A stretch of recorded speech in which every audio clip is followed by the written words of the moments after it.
He said her messages were getting intense, and he'd been keeping his responses short because the whole thing felt overwhelming. I watched him scroll through a string of texts from her asking if he was free, what his plans were, if he wanted to hang out, and why he wasn't responding faster. He looked genuinely uncomfortable as he explained he liked Zoe as a friend, but her constant need for attention was exhausting.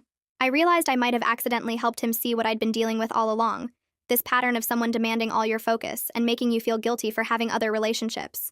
He said he'd started noticing how Zoe always had to be the center of attention and put other people down to make herself seem better. I felt complicated about the whole thing because I'd set out to make Zoe jealous, but ended up actually connecting with Alex and maybe helping him recognize behavior he deserved better than. That weekend, Nathan came over and we started planning the couples and singles party we'd been talking about. He suggested we host it at Julian's house since Julian had way more space and a better setup for parties. I loved the idea and immediately started working on the invitation wording. We decided to make it crystal clear what kind of event this was, so I wrote that people should bring their partner if they had one, or come ready to mingle if they were single. Nathan helped me create the event page and we made it public, so everyone in our friend group could see it. I made sure the privacy settings were open enough that Zoe would definitely come across it in her feed. We picked a date 2 weeks out and started inviting people through the event page. The responses started coming in fast, with couples confirming and single friends asking if they should bring anything. I watched the event page notifications and waited to see if Zoe would notice. Sure enough, within a few hours, she commented on the event asking if she should bring anyone or come solo. I took my time crafting my response to sound friendly and casual. I wrote back publicly that she should come however she felt comfortable, and there would be plenty of people to hang out with. My tone was perfectly pleasant, but I knew exactly what I was doing, setting up a situation where Zoe would show up expecting to monopolize Nathan's attention, only to find clear couple boundaries she couldn't cross. Nathan read my response and squeezed my hand, and I could tell we were both thinking the same thing about how this party would finally force a confrontation that had been building for months. A few days before the party, Nathan and I sat down in my dorm room for a serious conversation about boundaries. I needed to know he was actually on the same page about handling Zoe at the party. He promised he would make it completely clear through his actions that we were a couple, and he wasn't interested in Zoe's games anymore. I told him I needed him to be physically affectionate with me at the party, not in an excessive way, but enough that Zoe couldn't pretend there was any ambiguity about our relationship. Nathan agreed and said he'd been thinking a lot about how he'd let Zoe's behavior slide for too long because he didn't want to cause drama. He admitted he should have shut down her invasive behavior months ago instead of hoping she'd figure it out on her own. We talked through specific scenarios that might come up, like Zoe trying to sit between us or suggesting Nathan go somewhere alone with her. He promised he'd redirect every time and make our couple status obvious. I felt way more secure knowing we had an actual plan, and Nathan understood what I needed from him. He pulled me close and said he was sorry for not seeing how much Zoe's behavior had been hurting me. I believed him and felt like we were finally working as a team instead of me fighting this battle alone. The day before the party, Heather called me sounding concerned. She said Zoe had been telling people I was trying to publicly humiliate her, and that the whole party was designed to embarrass her in front of everyone. I felt my jaw tighten because Zoe was trying to play victim before anything had even happened. Heather asked if that was true, and I told her I was just hosting a normal party with clear boundaries about couples and singles. I said if Zoe felt humiliated by basic social boundaries, that was her issue to work through, not mine. Heather was quiet for a second, then said she understood, and she'd see me tomorrow. After we hung up, I sat on my bed feeling the weight of what I'd set in motion. Part of me knew I'd been hoping for exactly this kind of confrontation. A public moment where Zoe would have to face the consequences of her behavior. I'd told myself I just wanted her to stop interfering in my relationship, but I couldn't pretend I didn't also want her to feel small the way she'd made me feel small so many times. The guilt mixed with anticipation in my stomach, and I tried to push both feelings away by focusing on party preparations. Saturday morning, I headed to Julian's house early to help set up. He'd already moved furniture around to create better flow, and I started arranging drinks and snacks in the kitchen. Julian thanked me for helping organize everything and said his house needed a good party anyway. We worked together setting up music and lighting while chatting about random stuff. I was trying to stay busy, so I wouldn't spiral into anxiety about what might happen later. Kavya showed up around noon with bags of ice and more snacks. She gave me a long look and asked if I'd thought about what I actually wanted to accomplish tonight beyond just putting Zoe in her place. I stopped arranging cups and considered her question. I admitted I wasn't totally sure anymore because my feelings were complicated. Kavya sat down on Julian's couch and patted the spot next to her. She said gently that wanting Zoe to feel small and wanting her to stop interfering in my relationship might be two different goals. She asked which one I was actually pursuing tonight. I told Kavya honestly that both goals felt tangled together in my head, and I didn't know how to separate them. She nodded and said she got it, but suggested I should be clear with myself about my real intentions. I appreciated her trying to make me think deeper about this, but I also felt defensive because Zoe had earned whatever was coming. Kavya didn't push further, and we went back to setting up the party. People started arriving around 7, and the energy felt good right away. Couples came in holding hands and greeting everyone while single friends clustered together near the drinks looking relaxed and happy. Julian had his arm around some girl he'd been seeing, and they looked comfortable together. The music was at a perfect volume for conversation, and people were mingling naturally between the living room and kitchen. I stayed close to Nathan, greeting everyone as they arrived. Alex showed up looking nice in a button-down shirt, and immediately came over to say hi to Nathan and me. I introduced him to a few single friends, including this girl Maya, who I thought he might actually hit it off with. They started talking about photography, and I felt good about facilitating something genuine instead of just using Alex as a prop. Nathan kept his arm around my waist as we moved through the party, and I could feel myself starting to relax into the evening. The couples and singles dynamic was working exactly how I'd hoped, with everyone respecting the clear boundaries about who was available and who wasn't. Zoe walked in around 8 wearing a tight dress and heels that were way more dressed up than anyone else at the party. Her eyes immediately scanned the room, and I watched her locate Nathan standing with his arm around me talking to Julian. Her face did this thing where it got tight for just a second, before she forced a huge smile and started walking toward us. I felt Nathan's arm tighten slightly around my waist, and I knew he'd seen her too. My heart started beating faster as she got closer, and I reminded myself that Nathan and I had a plan. Zoe's smile looked painted on as she reached our group, and I prepared myself for whatever was about to happen next. She walked straight toward us, and I watched Nathan's arm stay firm around my waist. Zoe got close and tried to wedge herself between us like she always did, but Nathan shifted his body so I stayed tucked against his side while he smiled at her and said hello. Her eyes darted between us, and she suggested that maybe Nathan wanted to go grab drinks with her. Nathan said that sounded good and we'd all go together. He took my hand and started walking toward the kitchen with me right beside him. Zoe followed behind us, and I could feel her frustration even though I wasn't looking at her. We reached the drinks table, and Nathan kept holding my hand while he poured himself a beer. Zoe grabbed a cup and started pouring vodka while complaining loudly about how the whole party felt so couple-focused. She said she felt left out and unwelcome. Heather was standing nearby getting ice, and she turned around with a big smile. Heather said that was literally the whole point of a couples and singles party. Several people standing around the kitchen laughed and agreed with Heather. Zoe's face turned red, and she took a big drink from her cup. Alex walked over to our group and asked if I wanted to help him make his drink since I knew the good mixers. I started to say sure when Zoe jumped in and said she was great at making drinks. She reached for the bottles and started explaining some complicated recipe. Alex looked uncomfortable and said he'd specifically asked me because I'd mentioned a good combination last week. The rejection showed clearly on Zoe's face, and she stepped back from the table. I helped Alex mix his drink, and we talked about the music playing while Zoe stood there watching us. Nathan stayed close to me the whole time with his hand on my lower back. The next hour felt like watching Zoe slowly realize her usual tricks weren't working anymore. She followed Nathan around trying to get him alone, but every time she suggested they go somewhere or do something, he redirected the conversation back to the group. When she tried to pull him away to show him something on her phone, he glanced at it while staying next to me, and then turned back to finish his conversation with Julian. She attempted to start a debate about some video game, but Nathan just agreed with her point and moved on instead of engaging in the competitive banter she wanted. I watched her get more and more frustrated as nothing landed the way it used to. Her smile got tighter and her laugh got louder and more forced. She kept touching Nathan's arm or shoulder, but he'd shift away naturally without making it obvious. At one point, she suggested we all play beer pong, and Nathan said he and I were actually having fun just talking to people. Her eyes got hard when he said that, and I saw her jaw clench. Julian suggested we play couples trivia instead, where partners answered questions about each other. Nathan liked that idea and asked how well everyone thought they knew their partners. Zoe's voice cut through the room, announcing that she probably knew Nathan better than I did. She said she actually paid attention to his interests instead of just pretending to care. The whole room went quiet, and I felt Nathan's body go stiff next to me.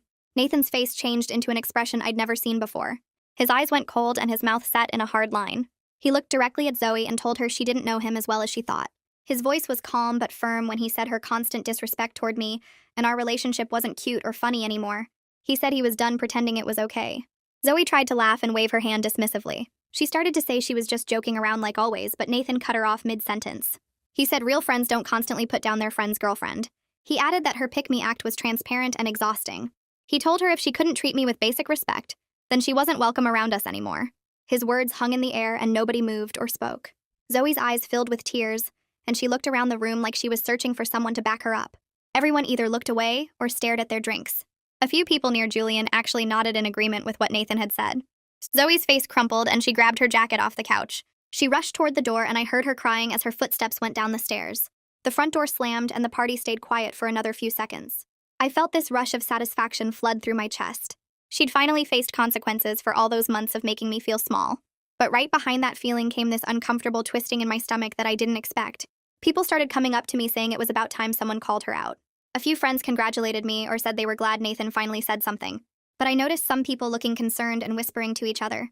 Two girls from my psychology class had worried expressions, and one of them kept glancing at the door like she was thinking about going after Zoe.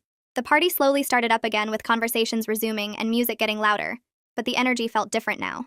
Nathan pulled me aside into Julian's hallway and asked if I was okay. I admitted I felt weird about what just happened, even though Zoe deserved to be called out. He nodded and said he'd been wanting to say something for weeks. He explained he kept hoping she'd get the hint on her own, and he wouldn't have to make it so public. His hand squeezed mine, and he said he was sorry for not speaking up sooner. I leaned against the wall and tried to sort through the mix of emotions in my chest. Part of me felt vindicated and relieved that Nathan had finally set boundaries. But another part of me felt sick about watching Zoe cry and leave while everyone stared. I thought about how I'd deliberately planned this whole thing to humiliate her publicly. Nathan asked if I wanted to leave, and I shook my head.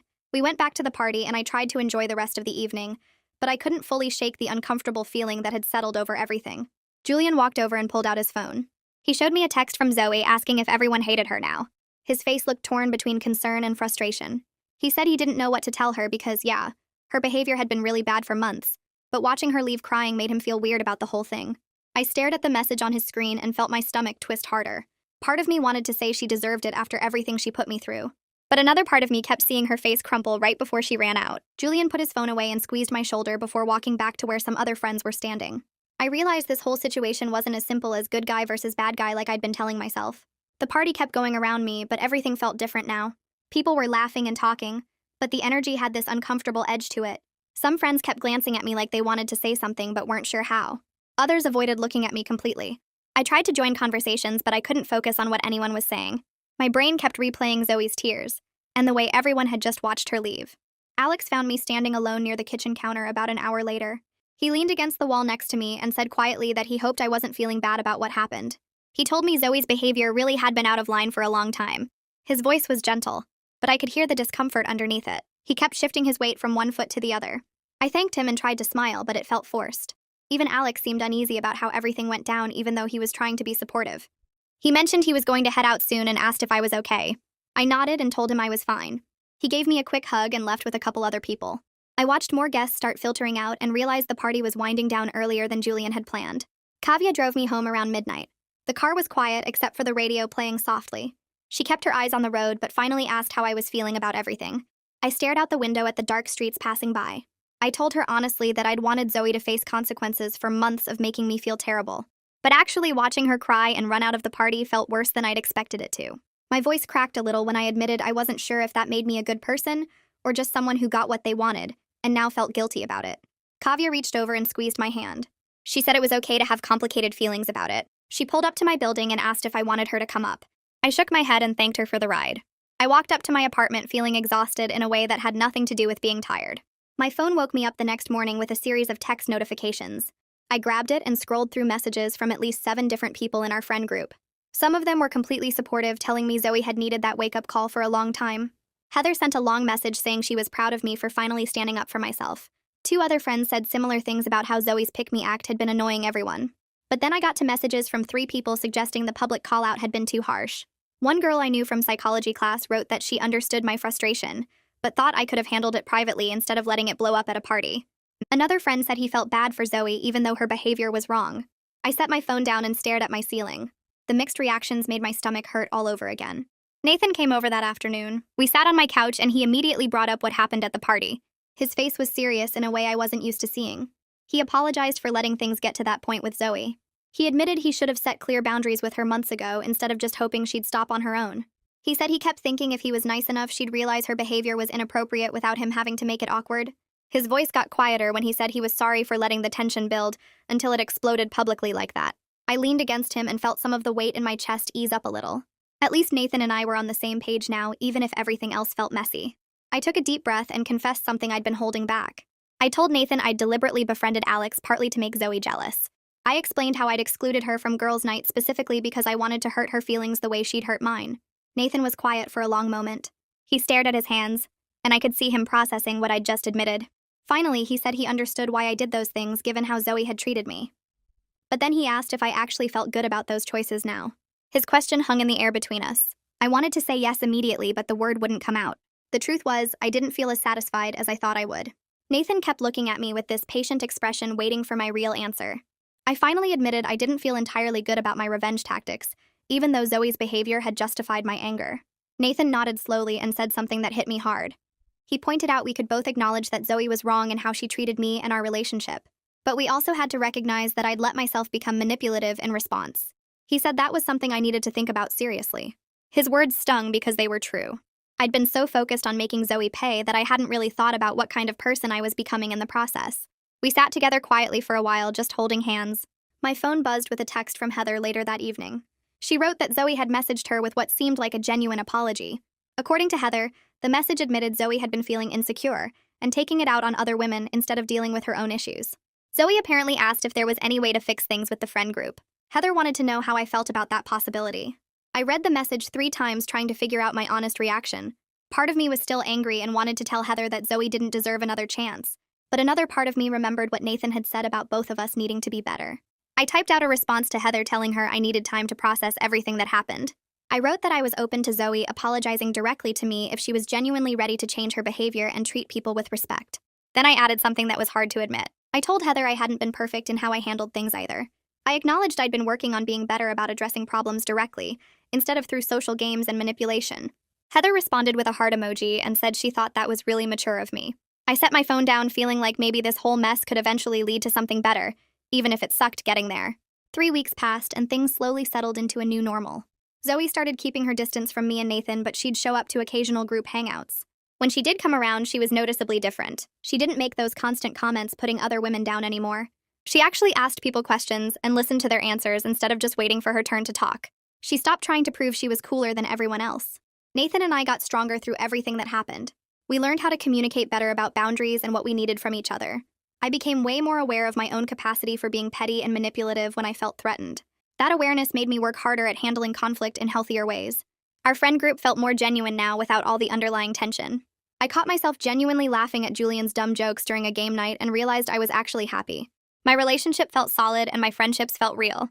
Getting to this point had been way messier than I wanted to admit, but I wouldn't take it back because it taught me things I needed to learn about myself.